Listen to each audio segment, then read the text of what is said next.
Welcome to the Find Your Voice, Change Your Life podcast with psychologist Dr. Doreen Downing. Listen in as Doreen interviews people who felt they didn't have a voice or who suffered extreme speaking anxiety. You'll hear stories about how they struggled to speak up, what they did to find their authentic voice, and the confidence they now feel to speak up and make an impact. If you want to get started right away to find your voice, download Doreen's free 7-step guide to fearless speaking at doreen7steps.com. And now, here is Doreen.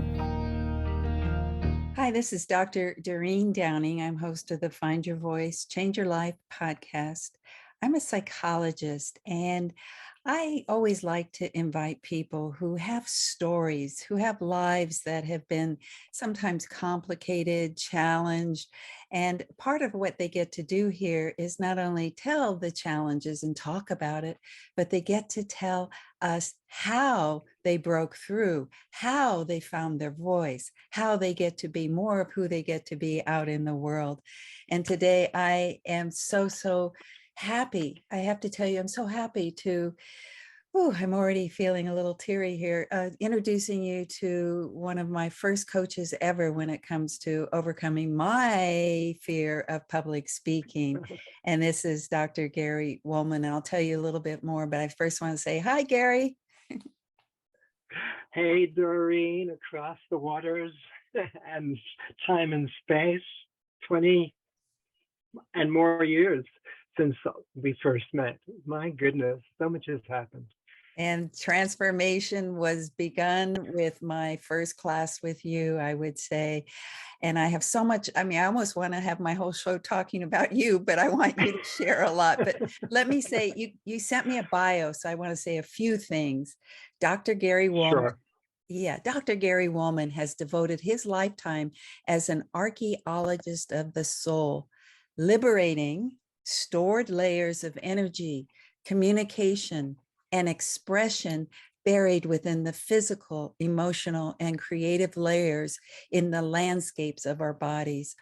Already you can tell the kind of poet he is, right? That I just read the first paragraph of what he wrote. And like I said, I want to tell you more about what my experience was. And let me, in ways to introduce you, Gary, Dr. Gary, is that I had terrible speaking anxiety, even though I was working on my PhD in psychology. And I'm not going to go into the story about how I realized I needed help. But what I loved about the first class I went to with Gary, Dr. Gary, is that he talked about Michelangelo, and that Michelangelo knew how to sculpt the angel in the marble because he saw it in the marble. And that's what I felt. I felt like I was getting my PhD, and I came to Gary, Dr. Gary, and he saw my angel. Now, isn't that something that is transformative or could be transformative for so many people who feel like they have layers of image, layers of how they should be, and acting like they're going to get, the awards, which I did get a lot of awards, but my little beautiful, brilliant self was inside, and you saw it. And you have processes, and I'm going to say a couple of things about it. And because the pandemic has been so challenging, somehow you found ways to work with people physically, emotionally, spiritually online. And I want to tell people to go to your, I guess it's a website, garywohlman.com online-services. Is that the place you want to send people? Yeah, GaryWohlman.com will bring you to all of my services, the online experiences, where you can see I do a lot of hands-on. Even when I'm not physically touching, it's still a visceral experience, not just a visual, but a visceral experience, so people can feel what we're saying, and the shifts happen almost instantaneously. Absolutely right, what you're saying. I want to get to the moment too, because I can't forget it, and I know you're thinking about it, where you know what I'm doing with my hands, where you were in A and you broke out of A. Please share that with us, and I'll go deeper as well. You know what I'm thinking, don't you? Yes. That moment in the retreat. Yeah. Absolutely. Yeah. One of the techniques that I think that really helped me break through a fear was well, what Dr. Gary does is he really works in a spontaneous way. It's so creative. It's not like, you know, it's not about do this, then that, then this. It was just like he's so improvisational. He takes what's in the moment and helps people break through. So he asked us, each one of us in the class, to act out our fear. And I took myself into a deep, dark place, very tight. And it was I was asked to get even tighter in this box. Oh my gosh. Oh my gosh. You know, you get to a point in your fear that you extreme it so much so that you can't do anything else but get to the point where I can't take this anymore. Right? And there was and I don't know how you do this, and I'd like to have you explain it, because there was an Sure. instant breakout of that box. That's And right. as soon as I did, like you just said, instantaneous, my whole body, Yes. I'm alive, I'm here, I don't have to hide anymore. So how did you do that? Exactly. It's a very simple process. And part of it is a tool that I've developed using improvisational techniques that over the years have become refined. The specific one I'm thinking of is called the double extreme technique. And this one is to give people permission to do whatever they're doing, to hide, to look away, to be afraid of facing or being seen or heard by others, and to exaggerate what they're already doing. So they're giving permission, as you did, to be in this, as you described it, box. And how it broke through is a very simple thing. Mm-hmm. Sometimes I have people exaggerate being in a box and then coming out and being in a tighter box and even coming out more and being in the tightest box and then bursting through. But the thing that I did with you, I remember, was I believe I asked permission if I could help hold you in the box. No one likes being held down. And so once you were feeling this pressure, God, I don't like this feeling at all. It was taking over the defense system that you were already administrating on your own. And so in your psyche, just like what you just said, Doreen, I can't stand this anymore. One of the tools that I use when I'm teaching in the presentation coaching and the speaking is to have people use this affirmation. Say this after me. People are more interested to hear my message.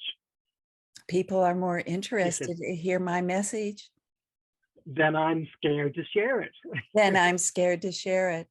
Wow. And that's the truth. Always it's the truth. And so what happened in that moment when I held you in with your permission to hold yourself in that small box was the psyche went, I don't like being held down. And you burst out of it. And that moment of breakthrough, very carefully conceived from me, was one where you went, can't take this anymore. The pain of the seed in the ground was too strong. And then it began to sprout and grow roots and shoots. So that's the process that I used in that particular tool with you. The double extreme is very powerful and effective. I remember one time, a similar example. I was in New Zealand and I was traveling, teaching a large group. And in New Zealand, there's a lot of people who are very refined and articulate, and you may know from having visited there yourself. At the same time, there's a certain kind of polite, shall we call it, reserve, tight upper lip. And so when it came to one person's turn, I said, okay, who'd like to have a turn next to face your fear of public speaking? Someone raised her hand kind of shyly. And I said, well, what is it with you? And she said, well, I just don't like to be seen. I'd rather hide behind that curtain. I said, oh, please do. Yes. Please hide behind that curtain. Yes. So I took the moment. And so now here she is hiding behind this curtain. And the next thing I did, again, very well, conceived, staged, and planned, actually, even though it was in the moment, I said, okay, well, let's move on to our next person. And she didn't like that at all, because now she felt she lost the turn. She pulled herself out of the curtain and said, wait a minute, how about me? I want to be seen. I go, there you go.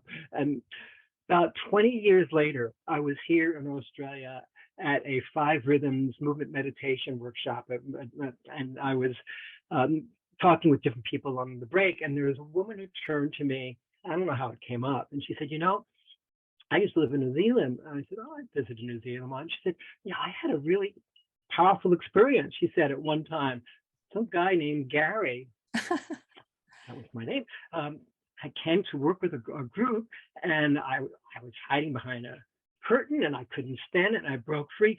I teach women all over the world public speaking now. I said, are you serious? This is 20-something years later, and how things turn around. So these tools are very tangible, physical, measurable. And you see what I do. I've been a transformational body therapist, as you know, all my life, and a springboard diver, gymnast, acrobat, court jester. So I'm very much into the physicality Yes. of experiencing. And because of that, these shifts are multi-sensory. They're seen, Yes. they're heard, they're felt. The audience reflects it. There's also tears and what I'm going to remember the most. Yeah. From now on. So we stage a new modus operandi, a new self-talk that then moves, as I'm moving from your left to your right, to space and time through to the future, in a way that people remember the new self-talk as the default program they return to rather than the old litany. Because of the multi-sensory encodement of this new self-talk into the muscle memory, they don't return to the old program. That's how this method works. That's the essence of it right there. Well, having experienced, I do know the power of it. And here I am also, whatever, 20 years later, working with people on finding their voice. And here I've got this podcast, Find Your Voice, Change Your Life. Before we go back and talk about some more of the well, you know, some of the magic, I would say you are a magician who is a transformational coach. But I want to know just a little bit, because that's what a lot of people do. Sure. You didn't start out, you didn't come out into the world and say, hello world, here I am to do all this transformational work, because what happened to you early on is what informed you, I think. And that seems to be our greatest challenge, becomes our greatest gift, I guess you might say. So tell us a little bit about early history. We don't have to spend a lot of time. Yep. And for those of you who want like a deeper dive and understanding about this, either visually or audially, I do also have this in my book. I don't know if you can see this backwards. Is it backwards from your end? Get up, you read the words. Stand up for your life, right? Is that what it says? Stand up for your life. This is my book. Oh, isn't that a song? Isn't that a song? Yeah, well, it's similar. I always heard these words, but the real words were actually get up, stand up for your rights. But in a way, it's the same. Yes. I take a stand of command in my land. So in this book, there's a chapter that talks about all the different ways to assist people in transforming our relationship with our bodies, our communication, our creativity, our giving back to humanity. Here's what happened with me, and I have this in one of the chapters here. I was born to Russian Jewish parents in New York City.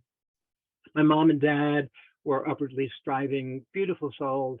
My dad became one of the foremost, most successful private chartered public accountant CPAs ever in New York City. Very successful. He's a gift of gab, theatrical, beautiful, caring for people. And my mom was an artist. What happened was they wanted me, as all parents do, to have the best in life. And because I was so creative and so much into my body and acrobatics and gymnastics and playfulness and improvisation, as you mentioned, I had a very different view of life, and I could not fit into any kind of a square if I even tried to. I was always, my mom, when she painted a painting of me when I was in her room, she painted 4 skiers walking up on a hill and a 5th skier way up ahead on a hill, creating new frontiers. I was in her room and she painted this painting.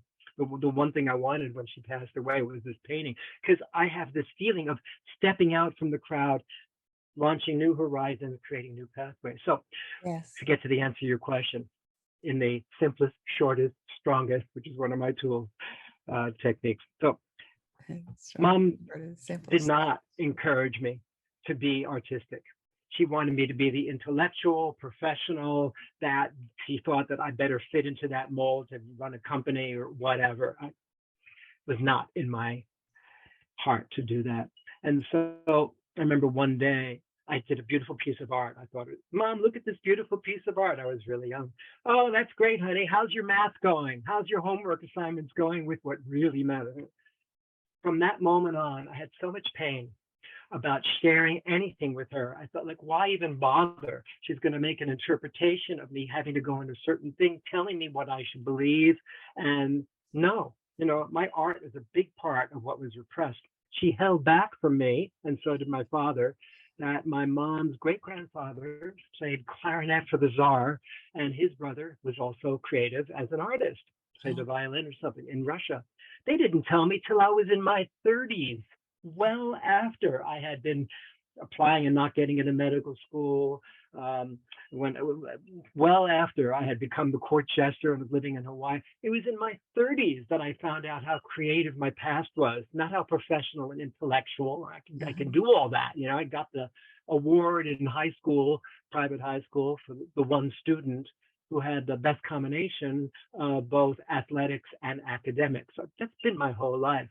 So that broke me through by finding all these visceral, creative, acrobatic, explorative ways of expressing myself through painting, through dancing, through singing, through poetry, as you mentioned. And that became my, as you also mentioned, saving grace. The breakdown of I can't fit into this mold became a breakthrough. And now, just like you and that other woman 20 years ago, I'm a model for, as well as a stand for, and a facilitator and catalyst for people breaking free of holding themselves back. And so that was how it happened. That's how I broke free of my repressed upbringing, where I was directed in a certain channel that I had to break out of my own box. Out of that box, it is something far more multidimensional, multisensory, and now I stand alone with what I do because there's no one that does quite the multisensory elements with the creativity and improvisation and there's about 5 or 10 different tools and techniques I use for everyone that also can be seen on my other website, Doreen, which is mypresentationdoctor, spelled out.com. That has videos of these breakthroughs showing like 20, 30, 50 examples of how people similarly have broken free of these patterns of pulling back to move forward in their most fulfilling life direction. And you see what I'm doing with my hands online to answer your question about that too earlier. Since 2020, since I have been focusing more online, I've been able to reach people like yourself, people all over the world that I haven't before. And the opportunity to use hands, to use gestures, has led to a new specialty for me, which is transforming your message with your body, the visual, the physical, and your voice. So the vocal, the visual, and the verbal, the 3 V's of communication coming together.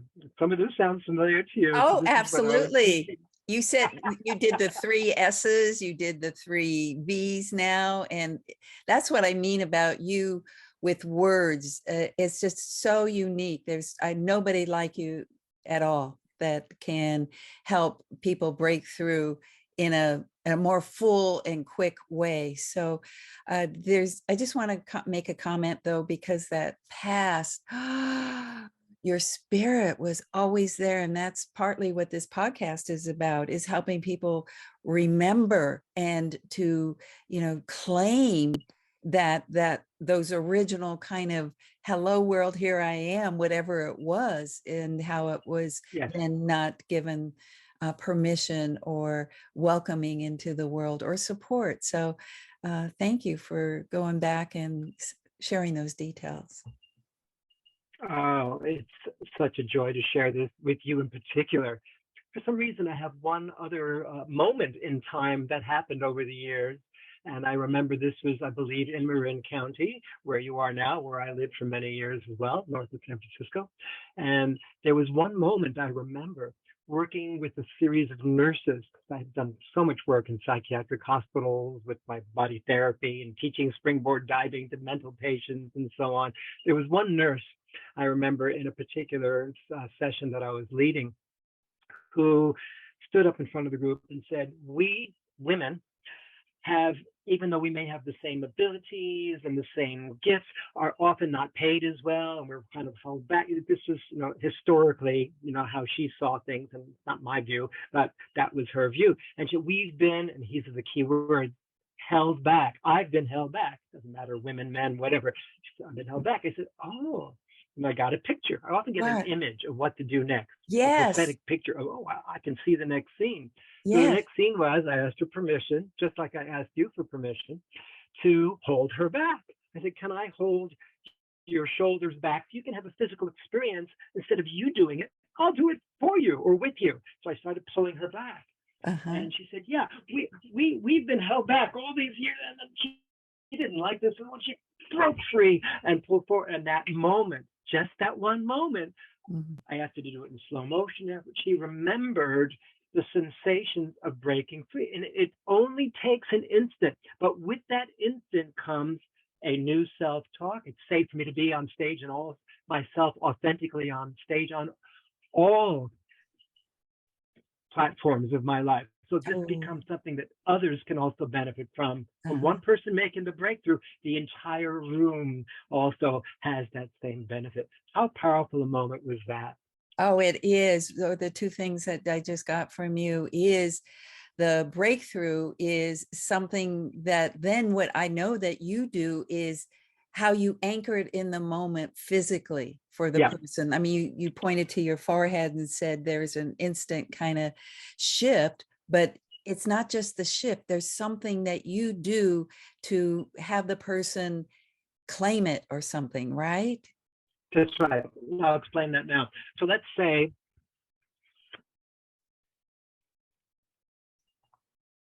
that woman had just broken free. And so I will then, to anchor it. Yes.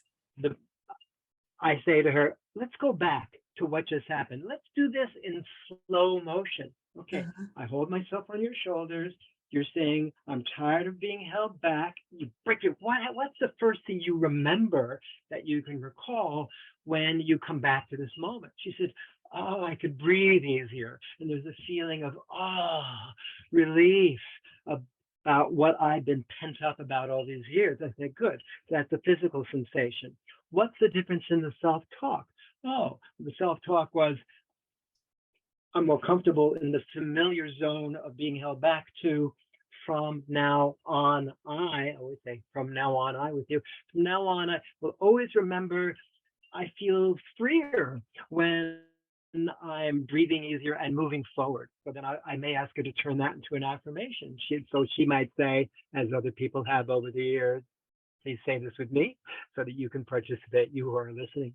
The more I move forward towards my audience, the more I move forward toward my audience, the more my audience listens to me. the more my audience listens to me. So I take the moment of breakthrough and I turn it into something creative that connects the mental, emotional, spiritual element with the physicality moving forward, physicality moving towards audience. And so it becomes something instantly memorable.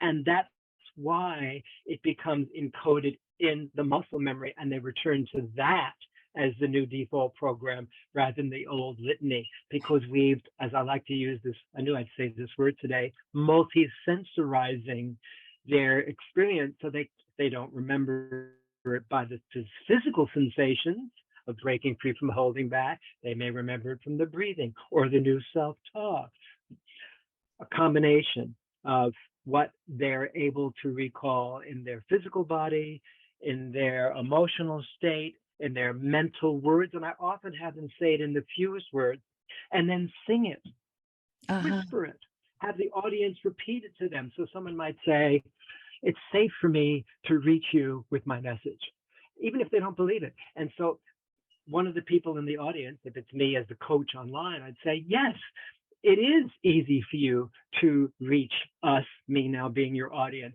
And I notice that in particular because your eye contact is strong. Your hands and your movements are fluid. And you're the beautiful smile on your face. So we connect again, the visceral, the physical, the visual with the mental, and that's the sandwich that makes it indelible. That's the magic of it all. Like I said, magic, magic, magic. Oh my goodness. Well, we've got lots more examples, lots more we could unfold here for people to get excited about you. But we're coming to the end, so I want to make sure that we get to say goodbye in a way that is memorable for our listeners. So, Dr. Gary, how do we do that? How do we do that? Yeah. You're asking me a question of how to make this last moment memorable. I think the best way to make this memorable would be to have the people who are listening to this live podcast right now be able to say something yourself that you can remember, that you, bless you, can put on and practice on your own as well. So here's what I would recommend. Yeah, let's do the thing that I just said last because it stands out in my memory. That is, let's say these words out loud, even if you don't believe it, okay? Say these words and let your gestures make pictures of these words at the same time that you're saying it. The words are, it's safe for me. It's safe for me. To reach you. To reach you. With my message. With my message. Right. So notice, even as you said that, and you said that with beautiful pausing and presence and spaciousness with your words and your gestures and your sound, the 3 V's of communication: verbal, visual, vocal. But let's say you who are listening are practicing this statement, this one simple statement, and it doesn't feel congruent. Let's say your words are saying it's safe for me, but your gestures are going like this. Like, no, it's not safe for you. So what we want to do is then train, joyful discipline, the body to match, to make pictures of the words that you're saying, so that what you're showing is what you're telling, rather than you being a talking head. So now, one way of doing that, first, let's do the opposite. Let's do a Monty Python version of the same statement, as though you don't believe it at all. Let's do something that covers your face, whatever it is that has you, exert your head back and forth. So I might do this version of it. Okay, so this is me adding the velocity of ridiculosity to my presentations. I'm going to go like this. It's time for me to reach you with my message. I mean, I'm acting a bit, but not really, because in the exaggeration is the pain of being rejected, of being tormented, of not being seen all these years. So please say that with me now, as though you didn't mean it, you who are listening. Ready? Ready? I'll say it first, and you do your version. Okay. It's safe for me. Go ahead. To reach you with my message. It's safe for me. To reach you with my message. Exactly. So no, it couldn't be when you're doing that. But the whole freedom, to see that the freedom of doing what you're already self-conscious of doing, the freedom of doing what you're already self-conscious of doing gives you the ability to go, so what, who cares? So what, who cares if I'm not getting? Now we do the opposite, because you've given yourself permission to do what doesn't work. Now we can say the same statement more easily, that then allows the physical gestures, the vocal voice, and the words to match up. Now notice how much easier it is to say it as though you really do believe it. So here we go. And this way, slow it down a bit and have the hands, the mouth, the upper body, because we can't see more of each other than that this instant, make a picture of what you're saying. So I'll do it again, my version of it. You don't have to do it like me, but your version of what looks like what you're telling. So I'm going to do it. It's safe for me to reach you with my message. Go ahead, your version. It's safe for me. It's safe for Yeah. me to reach you with my message. Exactly. So again, that's a little bit over the top and exaggerated in the other extreme. So when we do the double extreme technique, what we would do is first this exaggeration of what you're already doing, then the opposite, and then the best of both. Because there may be something that allows you to have bravado in your movements and sounds, and there's also something that have gentleness. So combining the power of being held back is that there's a certain reserve and presence that comes before you even say a word. So we combine what wasn't working, because there's some elements of that that actually have strength in it. The power of the unconscious to hold on to anything, whether it's a familiar thought that doesn't serve you, still has power in it. So we're showing ways to evoke power, majesty, magnificence, illumination, and tapping into one's deepest intuition. You asked me a question. What are you going to remember the most and what happened here today so we can have a good ending moment with Dr. Gary?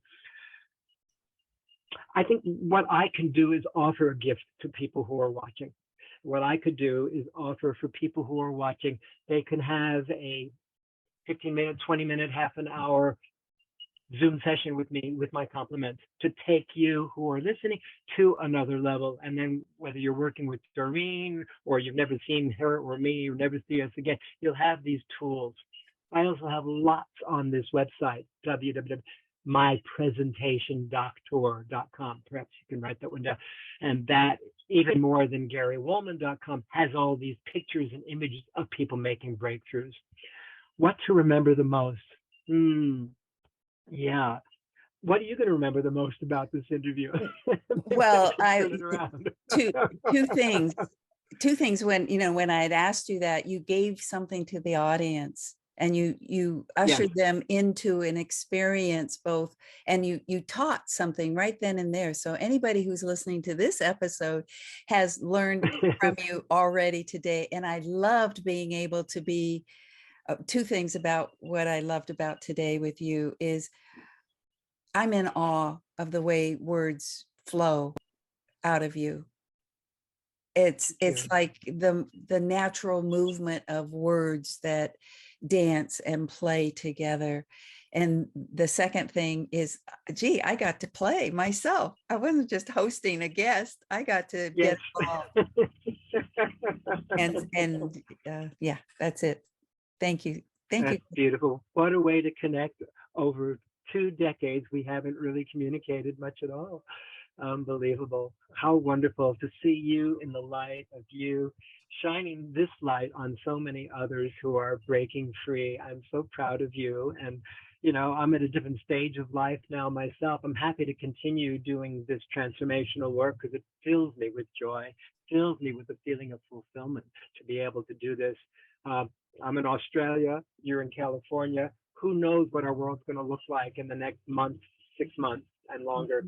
We're into some huge shifts. But I'm so happy to be of service and to connect more with you too, Doreen. That would be such a delight. I've missed you. And somehow California was where a lot of this started for me, over the last 50 years, and it's kept me young. So yes, for those of you who are interested too, I would love to send an audiobook version of my book to you. For those who are, please contact me, and you can reach me at my website or Dr. Gary at GaryWohlman.com. That works, or reach me through Doreen, and I can also send you that so you can have these examples and you can practice on your own. It's all about practice on your own, really, and then seeing how it makes sense. And I mean that in every sense of the word. When you speak in this multi-sensory way, everything makes more sense in your life and in life itself. That's a good place to end and to start. Oh, yeah. Great words. Thank you.